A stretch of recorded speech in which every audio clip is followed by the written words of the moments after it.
नमस्कार, स्वागत है आपका। आपके साथ मैं हूं गीतांजलि। आइए कर रहे हैं फटाफट खबरों की शुरुआत। विधानसभा में कांग्रेस विधायक आफताब अहमद ने खुले में नमाज का मुद्दा उठाया, जिस पर सीएम मनोहर लाल ने कहा कि खुले में किसी भी धर्म के लोग कोई कार्यक्रम ना करें। आफताब अहमद के सवाल पर सीएम ने कहा कि इस प्रकार के कार्यक्रम ना किए जाएं जिससे दूसरे धर्म के लोगों को दिक्कत हो।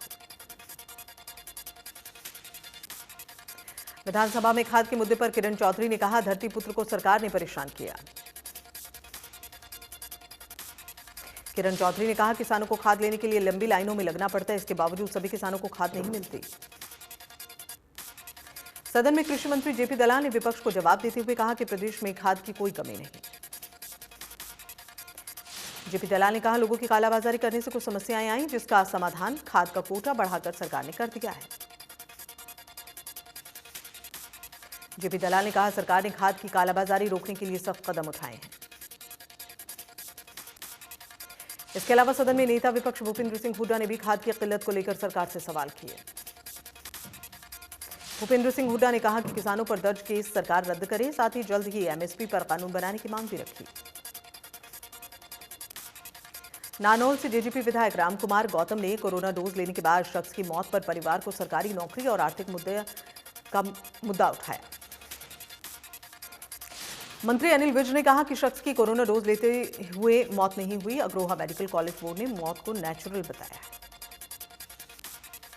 इस मामले पर मुख्यमंत्री मनोहर लाल ने कहा, परिवार ने पक्की नौकरी मांगी है लेकिन प्रावधान नहीं, फिलहाल आउटसोर्सिंग के तहत नौकरी देने का आश्वासन दिया गया।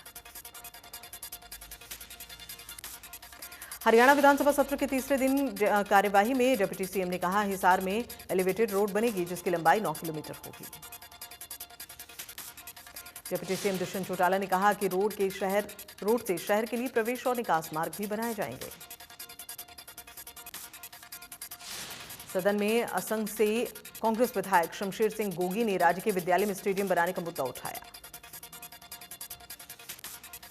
सीएम मनोहर लाल ने कांग्रेस विधायक शमशेर सिंह गोगी को आश्वासन देते हुए कहा, प्रदेश में खेल विभाग की तरफ से नए स्टेडियम की मैपिंग करवाई जा रही है। सदन में बीजेपी विधायक सत्यप्रकाश जरावता ने नगर पालिका पटौदी को नगर परिषद करने की मांग को उठाया।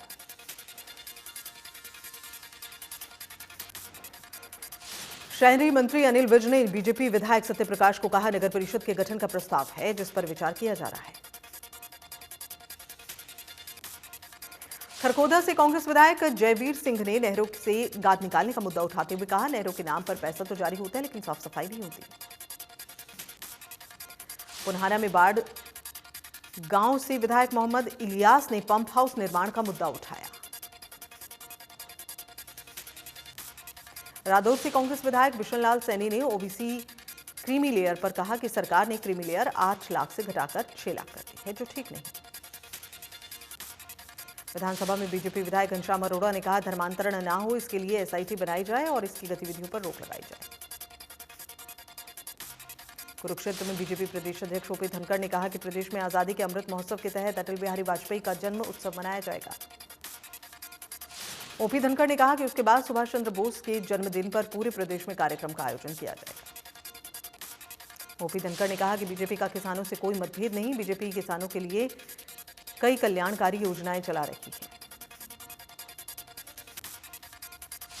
अंबाला के थानों में लंबी शिकायतों को लेकर आला अधिकारी सख्त हो गए हैं। एसपी जश्नदीप सिंह रंधावा के आदेशानुसार अंबाला की एएसपी पूजा डाबला एक्शन मोड में नजर आई। एएसपी पूजा डाबला ने अंबाला सिटी थाने का औचक निरीक्षण किया।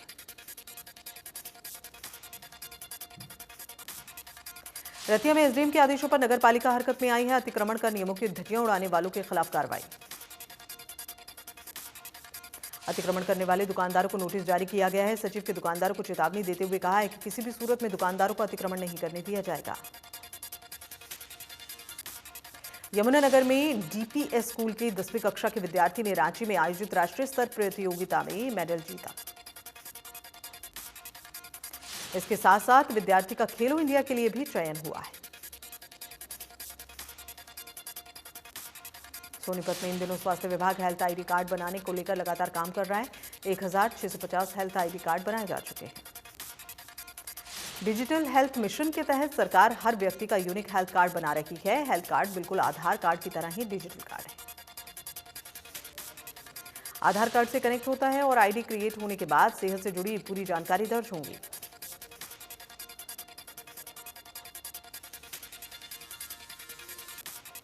गुरुग्राम में 100% लोगों को कोरोना वैक्सीनेशन की दोनों डोज लग चुकी है। इसके बाद प्रदेश में गुरुग्राम वैक्सीनेशन के मामले में अव्वल रहा। वैक्सीनेशन को लेकर शहरवासियों को पछाड़ते हुए फरीदाबाद के कई गांव 100% वैक्सीनेट हो चुके हैं। इस मुद्दे पर इंडिया न्यूज हरियाणा से खास बातचीत में सीएमओ डॉक्टर विनय गुप्ता ने बताया, शहरी इलाकों में दूसरी डोज 75% हो चुकी है।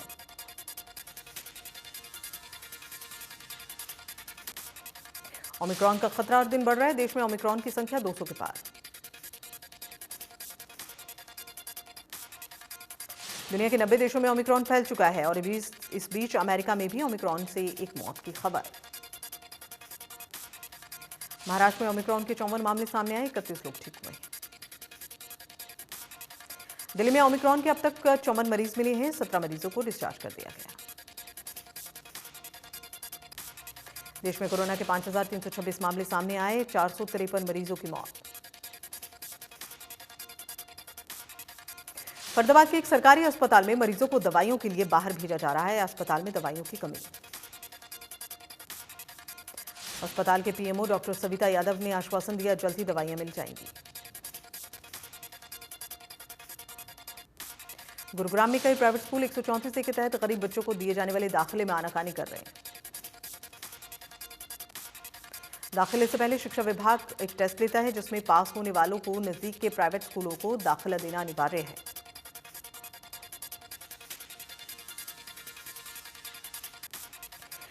इस मुद्दे को लेकर बीजेपी नेता नवीन गोयल अभिभावकों के साथ जिला उपायुक्त से मुलाकात कर चुके हैं। नवीन गोयल के मुताबिक जिला उपायुक्त ने जल्द समाधान की बात कही है।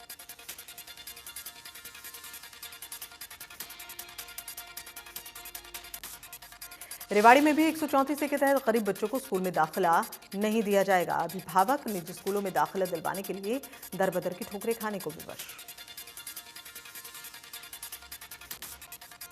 करनाल में भी निजी स्कूल 134 के तहत पात्र छात्रों को दाखिले नहीं दे रहा है।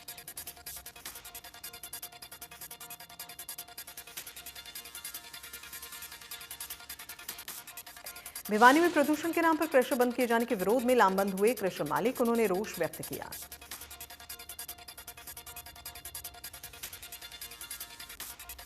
बढ़ते प्रदूषण को लेकर एनजीटी के आदेश पर खनन कार्य बंद है। क्रशर यूनियन ने सरकार को 2 दिन का अल्टीमेटम दिया है।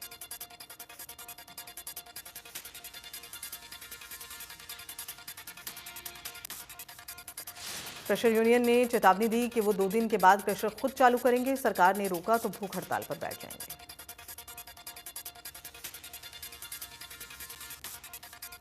झांसी में रामायण टोल प्लाजा के आसपास के ग्रामीणों ने टोल पर धरना देने का ऐलान कर दिया।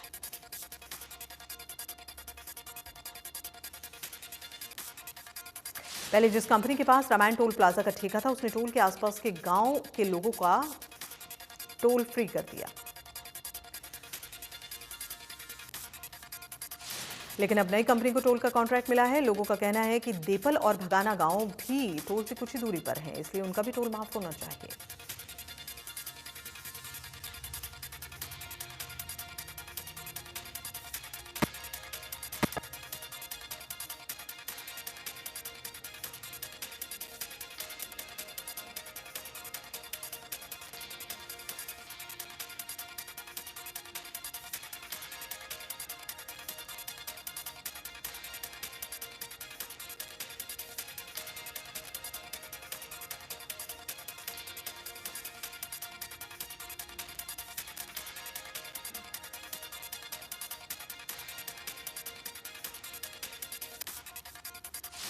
बहादुरगढ़ में स्पा सेंटर्स पर पुलिस ने रेड मारी। 15 लोगों को आपत्तिजनक हालत में गिरफ्तार किया।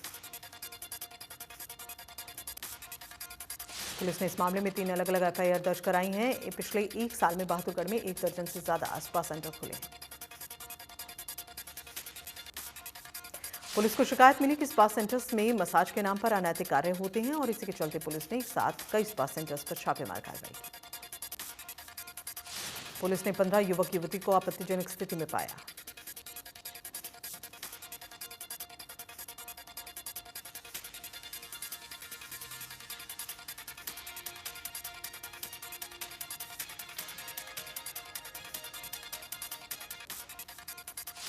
फतेहाबाद के भूना के नेहरू पार्क के पास देर रात हथियारों से लैस कई बदमाशों ने राहगीरों पर हमला कर दिया। आसपास के लोगों ने बताया हथियारों से लैस 10 से 12 युवकों ने जमकर उत्पात मचाया। फतेहाबाद जिले में कॉलेज के बाहर छात्रों के 2 गुटों में आपसी भिड़ंत हुई। कॉलेज की छात्राओं का सीसीटीवी फुटेज सामने आया जो लगातार सोशल मीडिया पर वायरल। रेवाड़ी की जाटूसाना पुलिस ने एक ऐसे मनचले को गिरफ्तार किया जिसने रविवार को दिन दहाड़े घर में सो रही नाबालिग छात्रा से छेड़छाड़ की। विरोध करने पर छात्रा की लात घूंसों से पिटाई की और मौके से फरार हो गया। पीड़िता के परिजनों ने शिकायत दर्ज कराई। रतला में झगड़े में बड़े भाई ने छोटे भाई को चाकू मारकर घायल कर दिया, जिसे अस्पताल में भर्ती कराया गया। परिजनों ने बताया रात में खाना खाने को लेकर दोनों भाइयों में आपसी विवाद हुआ। देखते देखते भाई ने दूसरे भाई को चाकू मार दिया। पलवल के फिरोजपुर गांव में एक युवक का शव पेट से लटका मिला। सूचना मिलते ही पुलिस मौके पर पहुंची और शव को पोस्टमार्टम के लिए भेजा गया। मृतक के परिजनों ने गुराकसर गांव के 6 लोगों के खिलाफ हत्या का मामला दर्ज कराया। फिलहाल पुलिस आगे की कार्रवाई में जुट गई। कुरुक्षेत्र के शाहबाद उपमंडल की झाड़ियों में एक अर्धजला अज्ञात शव मिला, जिसे पुलिस ने अपने कब्जे में लिया। श्रीनगर में मौसम की अब तक की सबसे ठंडी रात दर्ज की गई। यहां न्यूनतम तापमान 0 से 6.0 डिग्री सेल्सियस दर्ज किया गया। स्थानीय लोगों को ठंड से राहत नहीं मिलेगी क्योंकि मौसम विभाग ने अभी और ज्यादा ठंड की बात कही है। पिछले 10 सालों में 4 बार ऐसा हुआ है श्रीनगर का पारा 0 से नीचे। उत्तरी कश्मीर के बारामूला में जिले में विश्व प्रसिद्ध रिसोर्ट में भी पारा काफी हद तक लुढ़क गया है। जम्मू कश्मीर की शीतकालीन राजधानी जम्मू में न्यूनतम तापमान 2.03 डिग्री सेल्सियस रहा है, जो कि सामान्य से -6.06 डिग्री सेल्सियस कम है। लद्दाख के लेह में न्यूनतम तापमान 0 से 15.03 डिग्री सेल्सियस नीचे गया। पहाड़ों पर बर्फबारी के बीच मैदानी इलाकों में शीतलहर का सितम जारी। दिल्ली की सर्दी ने भी अपना रंग दिखाना शुरू कर दिया। दिल्ली में 4 डिग्री सेल्सियस तापमान दर्ज किया गया है। पंजाब और हरियाणा भी सर्दी से ठिठुर रहा है। उत्तर प्रदेश में सिहरन बढ़ गई है। मध्य प्रदेश में भी लोगों का ठंड से बुरा हाल है। कश्मीर से लेकर राजस्थान तक हर जगह माइनस में तापमान। आधे दिसंबर के बाद ठंड का मिजाज बदला है और अब तापमान में लगातार गिरावट देखी जा रही है। शीतलहर का ऐसा असर कि दिन में धूप खिलने के बावजूद ठंडी हवाएं शरीर को चुभ रही हैं। पहाड़ों पर हुई बर्फबारी ने मैदानी इलाकों में शीतलहर का सितम बढ़ा दिया है। आजकल आसमान में स्मॉग के साथ कोहरे की चादर भी देखने को मिल रही है। बल्लभगढ़ में सर्दी के मौसम में पहला कोहरा देखने को मिला। इस कोहरे ने जहां ठंड बढ़ा दी, वहीं अधिकतम तापमान में गिरावट भी देखने को मिली। बल्लभगढ़ में सुबह 7 बजे तापमान 8 डिग्री दर्ज किया गया। बाईपास पर कोहरा ज्यादा था, लेकिन बाईपास की तुलना में शहर में कोहरा कम था। पिछले 5 दिनों से पड़ रही सर्दी से लोगों की कपकपाहट शुरू हो गई। दिल्ली में प्रदूषण का स्तर लगातार बढ़ रहा है। दिल्ली में AQI 316 दर्ज किया गया। हिसार की आबोहवा बेहद ही खराब है। एयर क्वालिटी इंडेक्स 316 के पार। फरीदाबाद में आबोहवा बेहद ही खराब श्रेणी में। यहां एयर क्वालिटी इंडेक्स 424 के पार। रोहतक में एयर क्वालिटी इंडेक्स 395 दर्ज किया गया, जहां दमे के मरीजों को सांस लेने में दिक्कत। भिवानी में हवा की गुणवत्ता फिर से खराब श्रेणी में पहुंच गई है। सोनीपत में हवा की गुणवत्ता फिर से खराब है। एयर क्वालिटी इंडेक्स 359 के पार। साइबर सिटी गुरुग्राम में दीपावली के बाद से ही लगातार प्रदूषण की मार लोग झेल रहे हैं।